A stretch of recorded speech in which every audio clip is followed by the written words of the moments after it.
अवधूत चिंतन श्री गुरुदेव दत्त।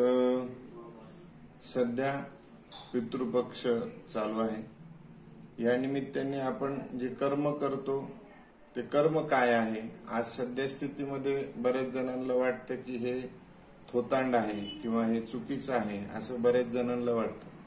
तर आपण जे कर्म करतो त्या कर्माच्या पाठीमागे काय आहे किंवा कशा करता हे कर्म करायला पाहिजे याविषयी आपण बोलणार आहोत। आणि हे जे कर्म करतो हे कर्म करताना ह्या प्रत्येक कर्माचं आपल्या शरीरावर वैज्ञानिक दृष्टिकोनातून खूप मोठ्या प्रकारे आपल्या शरीरावर त्याचे परिणाम होतात। म्हणून पूर्वजांनी पूर्व अभ्यासपूर्वकच ह्या सगळ्या गोष्टी रचलेल्या आहेत। आज आपण सूर्य उपस्थान ह्याविषयी बोलणार आहोत। सूर्य उपस्थान म्हणजे काय की सूर्याची उपासना तुम्ही करणे आणि सूर्यापासून आपल्याला ज्या ज्या गोष्टी आपल्याला प्राप्त होतात त्या गोष्टींपासून आपल्या शरीराला निश्चितच लाभ होतो। म्हणून आपल्या पूर्वजांनी ह्या गोष्टी आपल्याला धार्मिक कारणास्तव आपल्याला करायला लावलेल्या आहेत।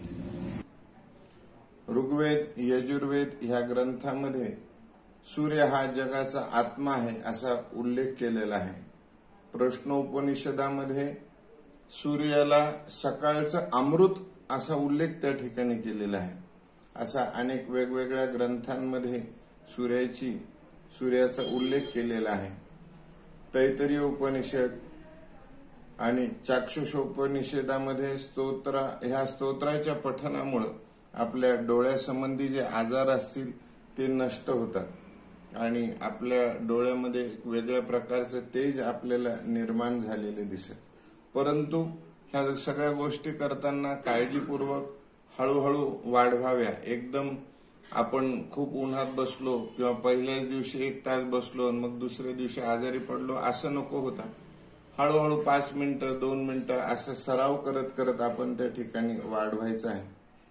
सकाळचं कवळं उन्हाकडे जर तुम्ही पाहिलं सुरुवातीला फक्त 1 ते 2 मिनिटं बसा, तुमच्या डोळ्यासंबंधी जे विकार असतील ते नाहीसे होतात। सूर्यापासून डी जीवनसत्व आपल्याला प्राप्त होतं आणि सूर्य हा शक्तिदाता आहे। रोगांचं कीटाणूंचं तो नष्ट करणार आहे। आपल्या पूर्व परंपरागत सूर्य नमस्कार हा जो उपक्रम आहे आपल्या जीवनामध्ये योगासनाचा जो भाग आहे त्यामध्ये निश्चितच आपल्या शरीराला लाभ होतो। म्हणून सूर्य नमस्कार आज सगळ्या जगाने मान्य केलेला आहे। आपल्या शरीराला वेगवेगळ्या प्रकारचा व्यायाम आणि सूर्यप्रकाशामध्ये सूर्यापासून जे मिळणारे तेज आहे त्या तेजाचा आपल्याला लाभ म्हणून सूर्य नमस्कार हा एक प्रभावी माध्यम आहे।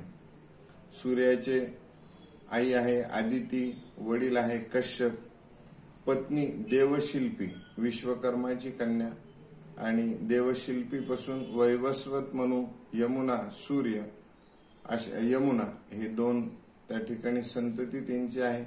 आणि त्यावेळेला देवशिल्पीनी तपश्चर्या करण्यासाठी निघून गेली आणि तिचे छाया त्या ठिकाणी सोडून गेली, सावली सोडून गेली। त्या सावलीपासून शनी, सावर्णी आणि यमराज अशी संतती सूर्याला उत्पन्न झाली। रथाचा सारथी गरुड, गरुडाचा जो भाऊ आहे अरुण तो आहे। आज आपण अनुभवतो की सूर्यापासून आपल्याला काय काय लाभ होतो। आज सूर्यचूल आहे, सोलार आहे, सूर्यापासून विजेची उत्पत्ती या ठिकाणी आपण करतो आहे।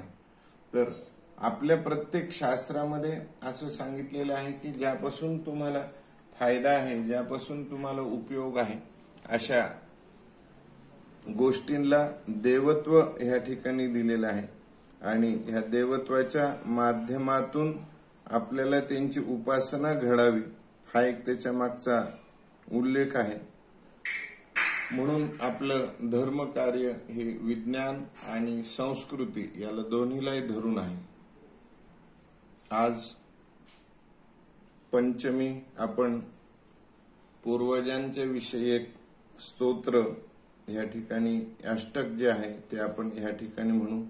जयाच्या कृपेने या कुळी जन्म झाला, पुढे वारसा हा सदा वाढविला, अशा नमस्मरतो त्या पितरांना, नमस्कार साष्टांग त्या पूर्वजांना.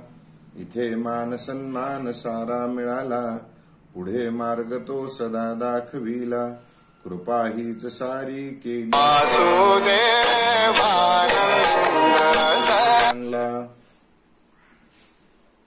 इथे मिळो सद्गती मज पितरांना. विनंती हीच माझी त्रिदेवतांना. कृती कर्म माझ्या मिळो मोक्ष त्यांना. नमस्कार साष्टांग त्या पूर्वजांना. जोडून कर हे विनती तयांना. अग्नी वरुण वायू आदी देवतांना. सदा साह्य देवोनी उद्धरी पितरांना. नमस्कार साष्टांग त्या पितरांना. वसुरुद्रदित्य स्वरूप पितरांना. सप्तगोत्रे एकोत्तर शतादी कुलांना. मुक्ती मार्ग द्यावा उद्धरून त्यांना. नमस्कार साष्टांग त्या पूर्वजांना. करुणी सिद्धता भोजनाची तयांना. पक्वान्ने आवडीने बनवू नाना. सदा तृप्ती होवो जोडू करांना. नमस्कार साष्टांग त्या पूर्वजांना. मनोभावे पूजून तिला यवाने. विप्रास देवोनी दक्षिणा त्वरेने. आशीष द्याहो आम्हा सकलांना. नमस्कार साष्टांग त्या पूर्वजांना. सदा स्मृती राहो आपुलीच आम्हा. न्यून काही राहता माफी कराना. गोड मानो निघावे सेवा व्रतांना. नमस्कार साष्टांग त्या पूर्वजांना. ओम.